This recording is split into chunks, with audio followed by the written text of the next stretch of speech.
لساني يفقهوا قولي سبحانك لا علم لنا إلا ما علمتنا اللهم علمنا ما ينفعنا وزدنا علما اللهم اجعل أعمالنا خالصة لوجهك ولا تجعل فيها حظا لغيرك آمين يا رب العالمين. السلام عليكم ورحمة الله وبركاته. Inshallah, as we do today, Alhamdulillah, we start off with the praise of Allah subhanahu wa ta'ala. Praise be to Him. Asking Allah subhanahu wa ta'ala to send the valid salutation to Allah with that of Muhammad sallallahu alayhi wa sallam. Once again, we still take our opportunity to reconnect our hearts to Allah subhanahu wa ta'ala, prepare ourselves for receiving His word, His ayat, so able to take maximum benefit, inshallah. Or to just close your eyes, disconnect from the world, disconnect from the station of life, and reconnect to Allah subhanahu wa ta'ala. So breathe in deeply, out, positives in, negative out, positive in, negative out. So astaghfirullah 3 times, asking Allah subhanahu wa ta'ala to forgive us our shortcomings, anything that we've done in the past week that is pleasing to Him, that He forgives us completely, and if there's anything that we've done that is going to cause a barrier between us and benefiting from the class today and learning the spiritual barrier, that through istighfar, that He removes that. So astaghfirullah 3 times.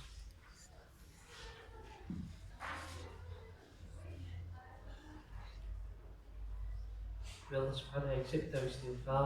May we leave here today completely sinless. Amin ya Rabbal Alameen. Now we say La ilaha illallah. Picture the heart, picture presenting your heart in front of Allah subhanahu wa ta'ala, and Allah subhanahu wa ta'ala knows the state of our hearts better than ourselves.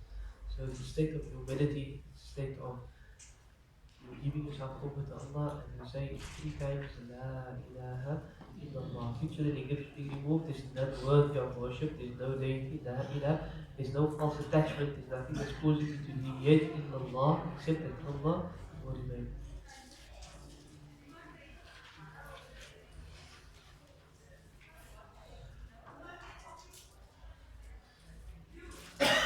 Now we say salawat and we have Prophet Mohamed sallallahu alayhi wa sallam. We say Madam on him, Allah subhanahu wa ta'ala upon us. And when we say salawat, Rasulullah sallallahu alayhi wa sallam, the malaika take the salawat directly to him. Picture Rasulullah receiving your salawat. Picture Rasulullah being happy with salawat, then being said, picture Rasulullah responding to the salawat. When we say salawat, we realign our lives in life, we realign our mission. We mission 3 times, Allahumma salli ala Sayyidina Muhammad wa ala ali Sayyidina Muhammad, Allahumma salli ala Sayyidina Muhammad wa ala ali Sayyidina Muhammad, Allahumma salli ala Sayyidina Muhammad wa ala ali Sayyidina Muhammad. Us maximum benefit from the lesson today, inshallah. Okay, so we start with the ta'awud as the request of Allah subhanahu wa ta'ala. A'udhu billahi minash shaitanir rajeem. We start with the name of, or we start seeking protection by Allah from shaitan the cursed, and then Bismillah ar-Rahman ar-Rahim, in the name of Allah, the most merciful, the especially merciful. Okay, the verse that we started on is number 53. Okay, that's number 53. So the verse before this speaks about how the messengers, Allah subhanahu wa ta'ala sent messengers, and when Allah subhanahu wa ta'ala sent messengers and they gave their message, shaitan will get involved in trying to cause some form of misunderstanding of the objective of the message, or what the intention or the intended message was. But then Allah subhanahu wa ta'ala mentions how He then wipes that misunderstanding out by Rasulullah continuously reaffirming what the message was. So then in verse number 53, Allah subhanahu wa ta'ala says, لِيَجْعَلَ. But something happens. This is lam ta'leel. This is in order that. Lam ta'leel means the lam that it's for reason, for purpose. لِيَجْعَلَ. In order that. Lam in order. لِيَجْعَلَ. In order that. مَا يُلْقِ الشَّيْطَانِ. That which shaitan casts. So shaitan would cast whispering, shaitan would cast misunderstandings. In order that which shaitan casts, fitnatan, is it will be a trial, it will be a test. لِلَّذِينَ, to those who فِي قُلُوبِهِمْ, in their hearts, maradun, is a disease. So what happens is,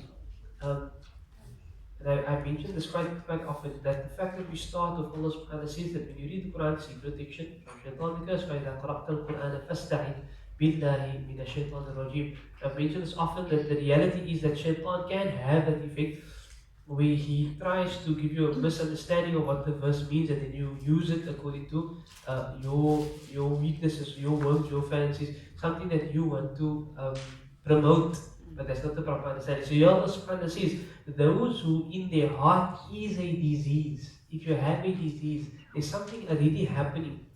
Allah subhanahu wa ta'ala will allow whatever shaitan does to have an effect on you. You will then be affected by what shaitan has in store. Sorry? Yulki. Yeah, yulki means to like to cast. So when shaitan whispers, it's like he's casting something into your heart. Allah subhanahu wa ta'ala says in Surah Nas, yuwaswisu, different word, yuwaswisu, he whispers into the heart, into the chest, into the heart of man. So yulki means to give that, it's like throwing something. Because just very quickly, briefly, the tafsir of Khannas in that verse is someone who is shaitan, he goes and he whispers and he retracts.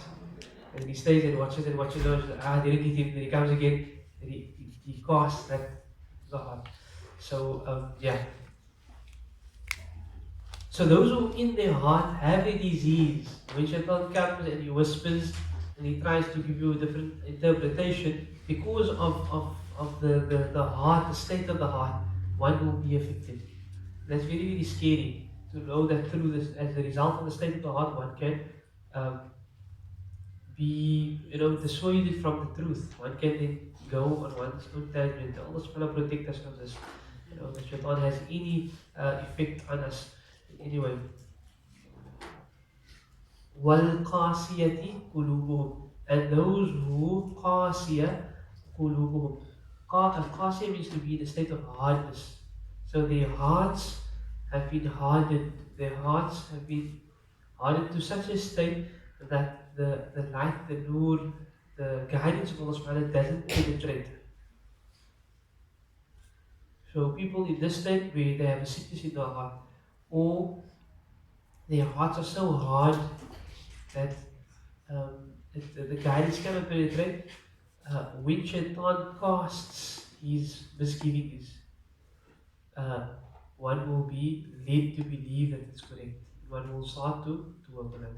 So this is very, very serious, because right in the beginning of Surah Baqarah, Allah subhanahu wa ta'ala describes three categories of people: the muttaqun, then the kafirun, and then the munafiqun. He goes into quite some detail about them.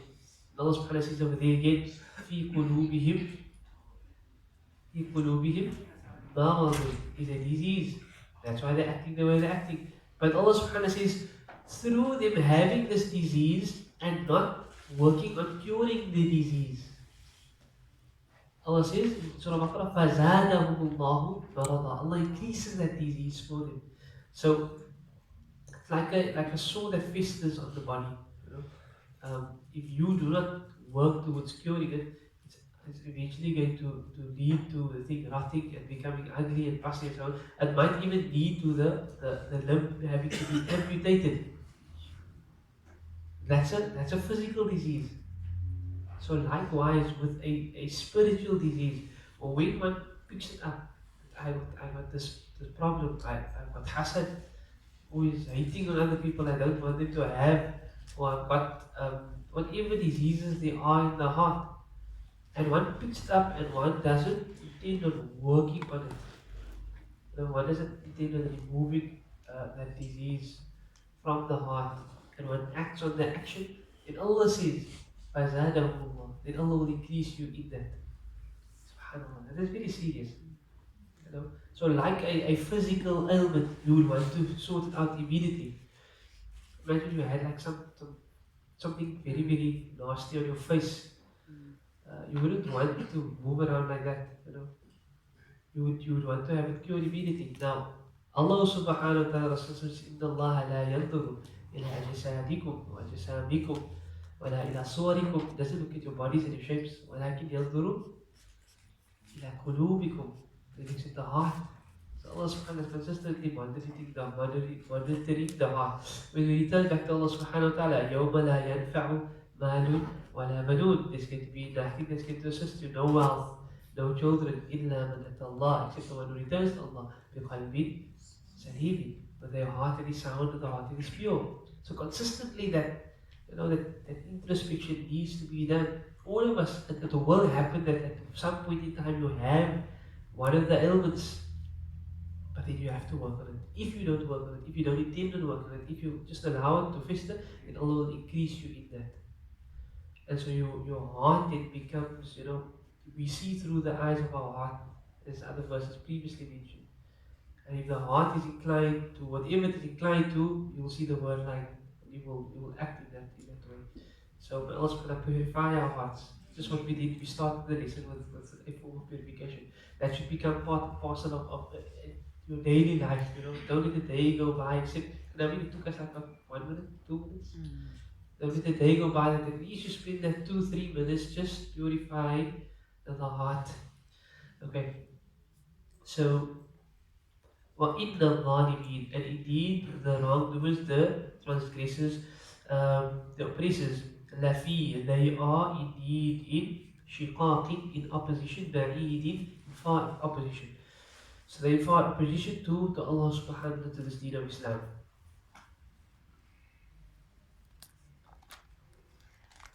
And then Allah subhanahu wa ta'ala says, wa again, li, lam ta'leel, Islam, giving reason. So in order, وَلْيَعْلَمَ, in order that الَّذِينَ أُوتُوا الْعِلْمِ, those who were أُوتُوا الْعِلْمِ, given knowledge, لِيَعْلَمَ, in order that they know أَنَّهُ, indeed it is الْحَقِّ, it is the truth, بِرَبِّكَ, from your Lord.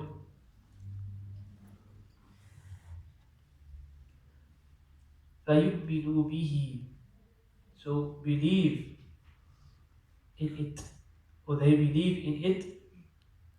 فَتُخْبِتَ له, so to become humble. فَتُخْبِتَ لَهُ قُلُوبُهُم, so their hearts become humble. And these are beautiful states that are being discussed over here. And to experience it is Allah subhanahu wa ta'ala wants us all to experience it.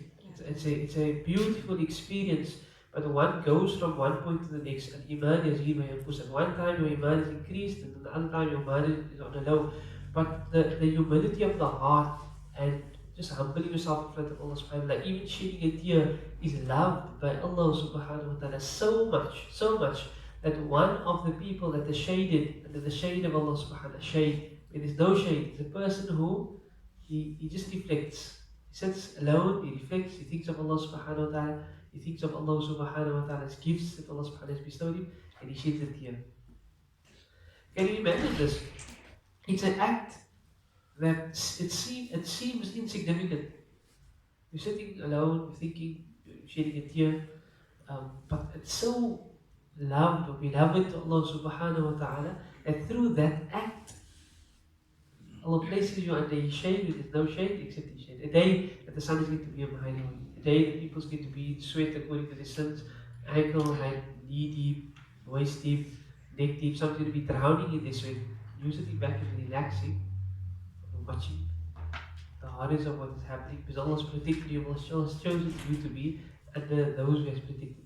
For a moment that you reflect, a moment that you can talk about, a moment that sheds a tear. Allah subhanahu wa ta'ala grant us such moments, where you can just cry for the sake of Allah, just cry for the sake of Allah, and that softens the heart. Allah speaks about the heart, ثُمَّ قَسَتْ قُلُوبُكُمْ فَهِيَ كَالْحِجَارَةِ أَوْ أَشَدُّ قَسْوَةً. Some people's hearts are like hijara, like stone. So Allah says, no, harder than stone. Some people's hearts are just hard. But then Allah subhanahu wa ta'ala in this reference gives beautiful examples as to how Allah subhanahu wa ta'ala can still allow the heart to soften. Allah subhanahu wa ta'ala allow our hearts to soften. Because the verse is here, that it's about the humbling of the heart. something interesting about the verses that we're discussing here, speaking about how Shaitan can have an effect on your life and how you need to seek protection from him. A large portion of the Hajj, out of the 5 days of Hajj, after you're on Arafah, you go to Muzdalifah. The first thing you need to do is go pelt. Jamara Aqaba, the big ones. You're out of my life. I can't have you in my life anymore 7 times.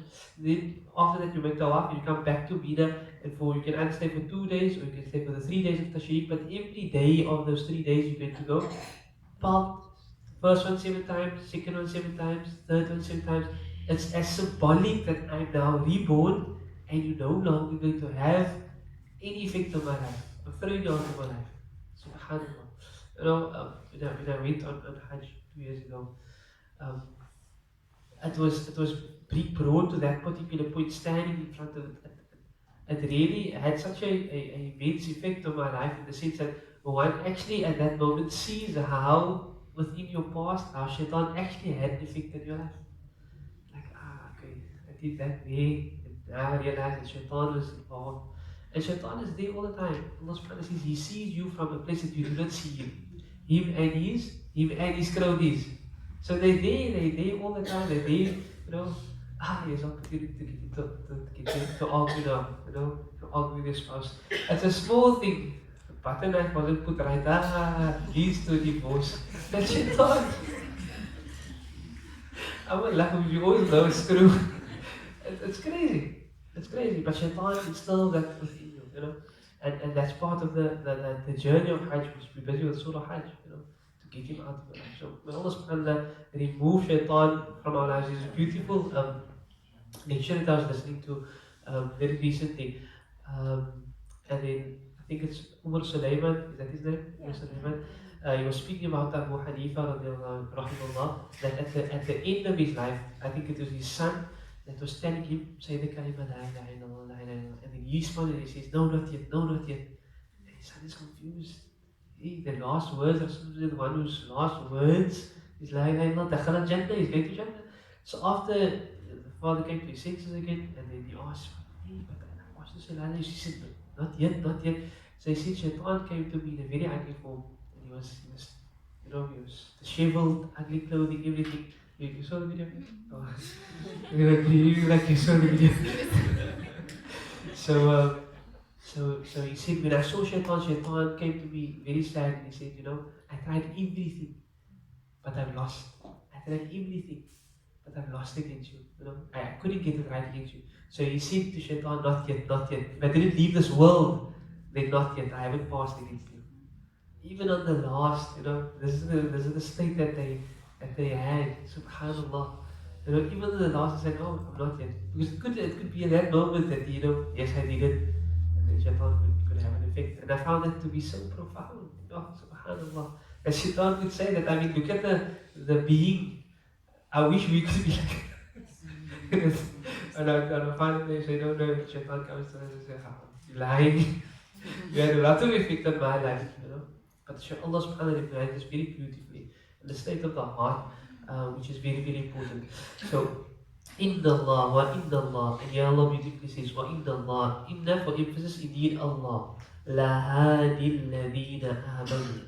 La, lam tawheed, emphasis, had. Allah will guide alladhina amanu, those who have iman. So that iman in Allah subhanahu wa ta'ala is very important. Once you have that iman, connecting to Allah, putting your trust in Allah. The root letters of iman is something beautiful. So from amina and amuna. Amuna means to put your trust completely in Allah subhanahu wa ta'ala. So part of iman is to have amuna, complete conviction, complete trust, hand over to Allah subhanahu wa ta'ala. Another meaning of the word iman from amina means that you'll be safe. So you're safe, you are safe in the space with Allah when you have iman. And then also from iman is amana. Amana means it's like a trust, it's a responsibility. So know that when you have iman, it means to trust Allah completely. But that trust is also a responsibility. So you need to use that responsibility correctly, to the best of your ability. Be grateful for the iman that He gives you. And then amina, you will be safe. And Allah subhanahu wa ta'ala says over here, Indeed, those who believe. إن الذين وإن الله لهادي. Allah will guide those who آمنوا have this iman. To where? إلى to صراط مستقيم. To the straight path. So this is the dua that we make every single day of our lives. اهدنا الصراط المستقيم. And here we find, what surah is this? Surah Hajj, Surah 22. 22 surahs later, Allah subhanahu wa ta'ala still, explaining what it is and how you're going to achieve to be on the Surah Mustaqim. Have that iman, have that trust in Allah, have that reliance in Allah, and He's going to guide you to the straight path. Something important to know is that whilst the request on this dunya is to be on the straight path, and the straight path is a path that has a space. Sometimes people say, this is haram, and that is haram, and this is haram. But if you list the stuff that is halal, and what you can do, and the stuff that's haram, you'll find there's only a few things that is haram, and there's so much things that's halal. But the nafs inclines to that is haram, so it's like, my whole world is destroyed. I can't do this and I can't do that. No, there's more things that's halal than what is haram. It's just sometimes the nafs inclines. I forgot the point that I made there. Oh yes, so Sirat al-Mustaqim. So a person who actually walks, tries to be on the Sirat in this life, when he comes to the Sirat in the year after, the Sirat, which Rasulullah explains, is as thin as a hair and as sharp as a blade, that thin hair which is sharp as a blade will be as wide as the eye can see. Because you walked it here, it's not easy for you to walk it there. The person who didn't walk it here would have to walk it there, and it would be very difficult for you to walk it there. So the benefits of being on the Sirat, the benefits of having iman, so that it will guide you to the Sirat. Once you walk the Sirat here, know that Sirat in the hereafter is going to be easy to cross, inshallah. The Anbiya will be crossing at the speed of lightning, and may Allah subhanahu wa ta'ala grant us to cross at the speed of lightning, as well. Amin ya Rabbal Alameen. وَلَا يَزَالُ, and will continue, or will not stop, will not cease, will continue. وَلَا يَزَالُ الَّذِينَ كَفَرُوا, those who have rejected, they will continue. فِي مِرْيَةٍ, being in the state of mirya. Mirya is to doubt. So they constantly doubting. Masala, can't I? لا ريب فيه. ذلك الكتاب لا ريب فيه. There's no doubt. There's absolutely no doubt. But the rejecter, the one who has nifaq, hypocrisy in his heart, is going to be in the state of doubt. Minhu, from it, regarding Allah subhanahu wa ta'ala, regarding His book, regarding His messages, regarding this guidance. From it, hatta, until what point is he going to be in the state of mirya, doubt? تأتيه الساعة, until the final hour dawns upon him. It's too late. Until the final hour dawns upon him. تأتيه, to come to him, الساعة, final hour. بغدة, and how is it going to come? بغدة, suddenly. It just comes upon him, it dawns upon him. أو يأتيهم, or comes to them, عذاب, a punishment, يوم, of a day, عقيم. Aqim means to be barren.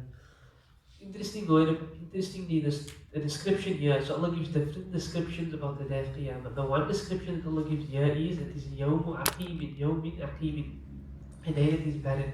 And what is meant by barren over here is that it is barren of all hopes, it is barren of all extra opportunity, it's barren of all, wanting to say another astaghfirullah, wanting to say another subhanallah, it is barren of that. The end of Surah Munafiqun, Allah subhanahu wa ta'ala speaks and He says, that people would want to give just one extra sadaqah. Person would want to say one extra subhanallah. He sees his friend next to him got a higher rank than him, and then he asks, the people ask, oh Allah, send me back. Send me back for a sadaqah. I'll give sadaqah. I see the value of the sadaqah. وَأَكُمْ مِنَ الصَّالِحِينَ, I'll be of those who are super pious. I will do everything that I need to. But Allah subhanahu wa ta'ala responds, وَلَنْ. That means never. وَلَنْ يُؤَخِّرُ اللَّهُ نَفْسًا. Allah will never allow a person to be given respite. وَلَا يُؤَخِّرُ اللَّهُ نَفْسًا إِذَا جَاءَ أَجَلُهَا. When the person time comes, Allahu khabirun, Allah is most informed ما تعملون, with that which you do. So the opportunity that we have now is the only opportunity to ensure that that day we are safe. Allah subhanahu wa ta'ala speaks about how it will come suddenly upon them, and it's the day that is barren, no exit opportunity. Wal mulku, and al mulk is the dominion, the kingdom. Yawma idin, on this day, lillah, it's completely for Allah subhanahu wa ta'ala. Yahkumu, it judges bainahum, between them. فَالَّذِينَ, again, and those who آمَنُوا, they have this iman, they have this trust in Allah subhanahu wa ta'ala. They understand the amana, the responsibility of the gift of iman. فَالَّذِينَ آمَنُوا وَعَمِلُوا الصَّالِحَاتِ, and they are doing good, righteous deeds. Something interesting about this word, عَمِلُوا الصَّالِحَاتِ. First thing we mentioned before, that the two is always coupled, the two is never divorced. Iman in the heart will show on the limbs. Like the heart pumps blood and it allows the limbs to work. If the heart, if it is Iman in the heart, then it's going to show on the limbs. Very importantly, the two can't be divorced. Then what is A'malu Salihat? What is A'malu Salihat? What is this we generally translated as righteous actions, pious actions, correct actions. Salih, the word salih, one of the translations or definitions of salih is to be appropriate. Appropriate. So it's actions, they have iman, and they have appropriate action. So, appropriate in accordance to who? Sorry? Appropriate in accordance to who? To Allah subhanahu wa ta'ala. So that's actions which in accordance which Allah subhanahu wa ta'ala wants. This is very important. There's a hadith Qudsi where Allah subhanahu wa ta'ala explains how to become the friend of Allah subhanahu wa ta'ala. And the benefits of being the friend of Allah subhanahu wa ta'ala is like really, really amazing. The start of the hadith is Man aada li waliyan faqad adantu bil harb. Number one, Allah says, if anyone harms a friend of mine, I wage war against him. That's the one outright benefit. So, you're looking for bodyguards, you can have the ultimate bodyguard. Allah says, if you harm a friend of mine, I wage war against that person. So you become the friend of Allah, you have that. Then Allah subhanahu wa ta'ala, in this hadith Qudsi, explains how to become the friend of Allah. So again, appropriate action. Appropriate action is very important. You can't, do a whole lot of good thinking that it's good, but it's not accepted by Allah subhanahu wa ta'ala. So in this hadith it explains that the person starts off that which Allah has made compulsory. A person cannot draw closer to me, Allah subhanahu wa ta'ala says, but that which is more beloved to me, and that which I have made compulsory. So you're starting, what must I do? What is my foundation? What's the basics? If I do that, then I stay away from what I must stay away from, then you continue. وَلَا يَزَالُ يَتَقَرَّبُونَ إِلَيَّ بِالنَّوَافِلِ حَتَّى أُحِبُّهُ. Then, when a person continues with extra acts, so I got my salah in place, I'm doing what I'm supposed to do, now I do extras. Okay, let me do 2 extra sunnahs, let me give some extra sadaqah, let me start making tahajjud, let me fast, extra. حَتَّى أُحِبُّهُ. Allah says, until I love him. So look at this beautiful relationship. You do things appropriately in accordance with what Allah wants. Now He loves you. You can't, for example, be a philanthropist. You're spending charity, you're giving hundreds and thousands away, but you don't have salah. Can't work. أول first thing ما يحاسب بالعبد يوم القيامة الصلاة. The first thing the person will be asked about on the day of Qiyamah is his salah. If the salah is correct, then the rest of the actions are correct. You passed. Well, just naturally, your salah is 100% is correct, then you pass. If there's no salah, then Allah doesn't want to see the rest of the actions. So iman with correct action which is in accordance with what Allah wants. حتى أحبه, the hadith is, until I love him. فإذا أحببته, when I love him, كنت سمعه الذي يسمع به. I become the ears that he hears with. وبصره الذي يبصر به. I become the eyes that he sees with. يده التي يبطش بها. I become the hands that he grasps with. ورجله التي يمشي بها. I become the feet that he walks with. ولئن سألني, if this person asks of me, this hadith is so beautiful because it says لأعطين, لام توكيد, نون توكيد الثقيلة. 2 forms of emphasis. I will most definitely give you. I will most definitely give you. وَلَئِنِ اسْتَعَاذَنِي, and if you seek my protection, لَأُعِيذَنَّهُ, I will most definitely protect you. It is a beautiful relationship. We do things in accordance with Allah subhanahu wa ta'ala wants. Following a pattern of starting with that which is compulsory, building on it, and know that when you ask, when you raise your hands, the answer will be answered immediately. Allah grant us to get to such a state. Again, I'm going to make a reference to the Hajj and the Umrah. The time is up. You always hear the story over and over and over and over from people that have gone on this journey, that you're there and you think of something, and then it happens. Or something is very impossible, it's not going to, there's no possible way of becoming a reality, and you're still thinking about it, and before you even raise your hands, and then it happens. One of my sons was saying how he went to the haram and he had to meet somebody, and he realized once coming to the haram, he forgot his phone. And he didn't have a meeting point. He thought when he get there, I'm in the haram, here, meet me here. And he forgot his phone, and he thought, yeah, Allah, how is it possible I'm going to meet this person? I have to go back to the hotel. And as he's thinking that, he turned around, and there the person is. Subhanallah. Someone else mentioned, they were sitting in a position, it was a bit hot in the sun, and they thought, I need to get water now. And as they thought that, someone offered them water. Someone offered them water. Now, someone told me something very beautiful about this reality. How is it that when you're there, and your du'as get answered so immediately, and when you hear, Ya Allah, where are you? I'm asking, I'm holding the ground on my sujood, and doing everything. And this person says something really beautiful. He says, the Allah that you worship there is the exact same Allah that you're worshipping here. But it's you that has changed. It's your conditions that have changed. When you're there, your whole thing is about ibadah. You move into the masjid, you make the salah, you come home. It's ibadah upon ibadah. When you come home, it's a different story. So the same Allah that you're worshipping there, that's answering you immediately, the same Allah here. It's just that you and your connection has changed. So here we just mentioned now, those who believe and are doing deeds that are appropriate, hadith will answer you immediately. And what is the ultimate reward that they will be given? Fi jannatin na'im. They will be in Jannah, that is na'im, that is, it's blissful. Something amazing about the word Jannah also. Jannah means garden, literal. Jannah is also translated as paradise. Paradise. When Allah subhanahu wa ta'ala uses Jannat, it is plural. Is there a plural for paradise? Paradises? No. There isn't. I don't know if there is. But a translation for what Allah is going to give you in return, you can't even translate it. You can't put it into words what Allah is in store for you. Having iman, appropriate action. You can't translate what Allah is in store for you. Subhanallah. Allah subhanahu wa ta'ala accept of us. Jazakallah khair. Akhir da'wana. Alhamdulillah.